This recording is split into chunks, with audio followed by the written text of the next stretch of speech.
There's nothing like good friends. You can always count on them. Tonight on It's Your Beazness, we're going to meet a couple of my good friends. Randall Franks is one of the stars of In the Heat of the Night, and he's going to explain to us how through some of the stardom and some of the things that he's had to go through, how Christ remained number one in his life. Also, I'm going to be introducing you to another one of my friends named Scott Works.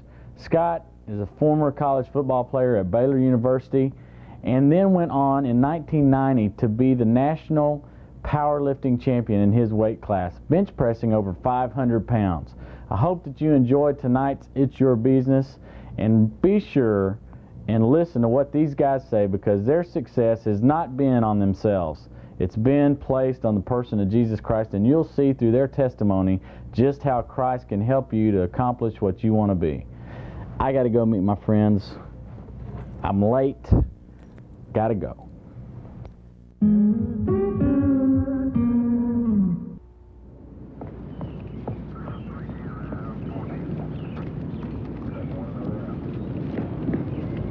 Sweet!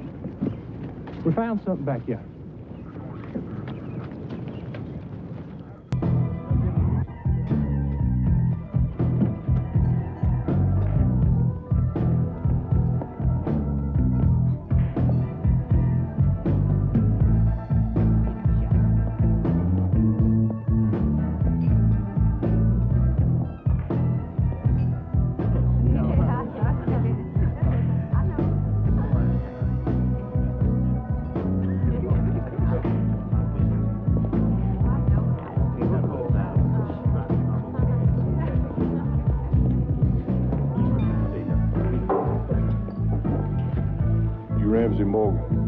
Yeah, what you want?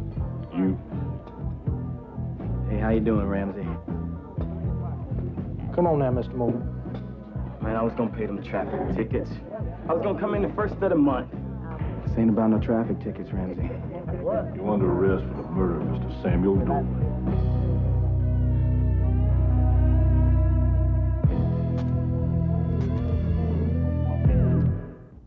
Hi, this is Jonathan with It's Your Beazness, and I'm here on location with Randall Franks from Heat of the Night on CBS, NBC, and now this next year going to be a sitcom, right? No, in syndication, which is totally different. That's right. Well, sometimes the show is a sitcom. But this one isn't. No, we'll be in syndication starting this fall, 5 times a week. Great. Randy, what would bring you to what I consider the Nat Haven, South Georgia, Albany, Georgia? How come you're here? I'm here to work on a special project for the Phoebe Foundation. It's called Second Chance. The project relates to my work in drug abuse prevention. It's basically a show to help inform the public about the dangers of drug abuse. Mm-hmm. This particular show touches on the tragedy of the Renew family. Mm-hmm. And it's a very serious program, and it will hopefully enlighten a lot of folks. And so basically the program that you're trying to get out to the public is basically to make aware of the dangers of alcohol and drugs, or how to prevent it?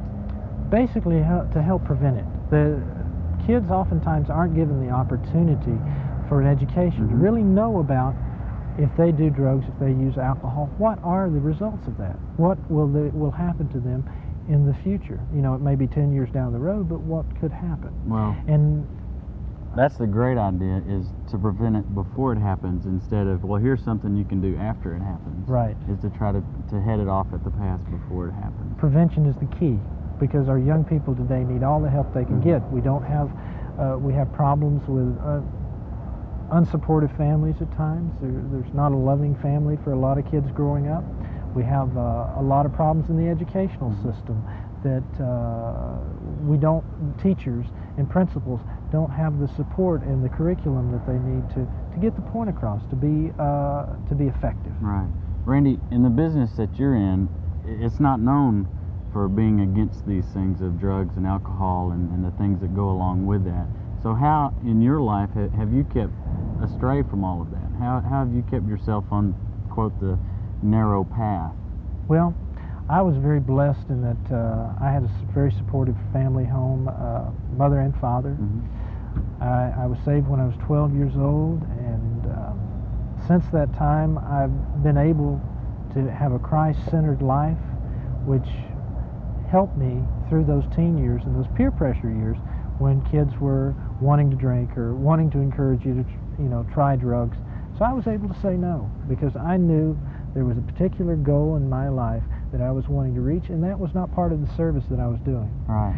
So that's mainly the reason that I spend so much time in this area, because I think all kids could have the opportunity to say no if they only know that it's okay to do that. Exactly. You can be successful without having to do drugs, without having to use alcohol, and just because the nicest car and the nicest clothes oftentimes are worn and used by the drug dealer doesn't mean he's in the right position. Right. And all it is an opportunity for that kid to know what's right and wrong. Right.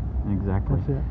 We were talking earlier, and you had told me about some of the things that, not really knowing why you were supposed to be on Heat of the Night, but could you share with our audience what the Lord kind of showed you exactly what your place was as you arrived and asked the Lord, why have you got me here? Well, after I was cast on the show, I really wasn't sure after about a year what I was doing there. Mm-hmm. Obviously I was working, yes, but what do you do as a performer or in service in a ministry? What do you do on a television show? Why am I here? And I prayed about it. I really didn't know why he wanted me here. One day I was in the green room, which is where the actors stay when we're working, when we're not working rather, and a call came down the line through all the ADs and said, send Randy into the set, send Randy in the set. So after I got into the set, usually that means that you're going to work. You're going to be in a scene. They've added you to a scene. When I got there, what I found out was that our executive producer and my friend Mr. Carroll O'Connor was in the set, and he was wanting to use a scripture in a scene that he was doing. And the scripture was, in the greatest of these is charity. And he wanted to make sure that the reading was proper and that he had the scripture correct, because there are differences between Bibles on how that particular scripture is read. So that's why he called me into the set. So that answered my question of why I was there. I had never discussed with Carroll O'Connor about my relationship with Christ. Right. I knew that the best way oftentimes to be effective in a witness is to show the way you live your life, the way you carry yourself, is sometimes more effective and listened to more loudly than a vocal sharing. Sure. Sharing. I think many times, especially teenagers, they have the misconception, well, Christianity is not fun, it's not enjoyable, and if you're a Christian, you can't really accomplish some of those goals, being a movie star, being a professional athlete, being some of those things, yet some of those places are exactly where God places some of you kind of guys to be an example. That's right. And it's through lifestyle. You don't necessarily have to carry the family Bible that's 6 feet big and walk around saying, hey, I'm a Christian. It's just by your lifestyle. And That's I think right. by that testimony, it's obvious that the Lord has used you in that place. When we talk about being a Christian, you said you were saved when you were 12. Yes. What does that mean to you? Well, at the time, there was no other thing in my life. I felt 12 years old, what are you thinking about? Baseball, bicycles, what are we going to have for supper tomorrow? And one day I attended church, which we did regularly. It was nothing out of the ordinary, but attending church since I was very small. And that day something hit me. I didn't at the time really understand what it was, but I just felt compelled that there was something bigger I was supposed to do than just be a kid and be on a bicycle. And I was having an opportunity to ask Jesus into my heart gave me something that's carried me through school, through college, through working in the record industry, through doing music, through television. It's all been part of a career that I couldn't make it without him. Right, and that brings us to something that I want to point out to our audience, that you have an album, or Yes. you've got a video actually that we're going to be able to see on It's Your Beazness. So we're going to take a little break right now, cut off to that video, and then we'll come back with some last words here with Randy Franks. Handshakes and smiles, handshakes and smiles. Put up your chin, put on a great big grin, and let happiness become your style.